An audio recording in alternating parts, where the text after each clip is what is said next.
ang dinadaanan mo? Kilalanin mo kung sino ang dinaanan mo. Kilalanin mo? I am Julian Oria. And I am Rhea Bautista Ratina. And we are from Special Program in Journalism in Alameda City National High School.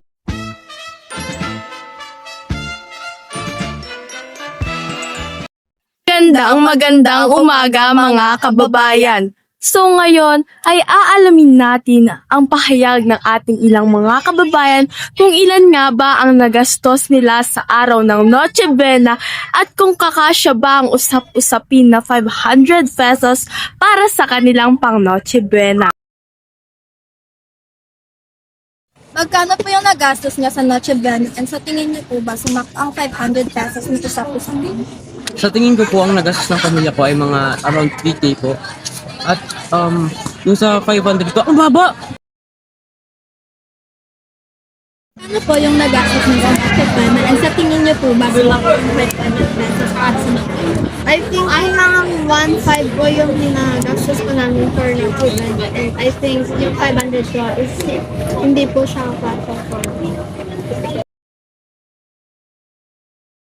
So ngayon, kasama natin si Sir Jason Esteva, ang napakagwapong gwardiya upang masabot ang ilan nating mga katanungan. Sir, noong araw po ng Pasko, ilan po ang nagastos ninyo sa Noche Buena at sa tingin niyo po ba ay kumasya ang 500 pesos na usapin sa paggastos niyo po ng Philippines? Nakagastos ako ng mga bulang-bulang nung 1K. Pero yung 500 kasi may galasya eh.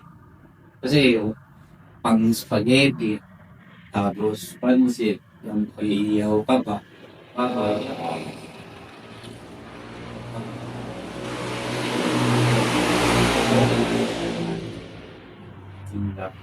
Thank you po.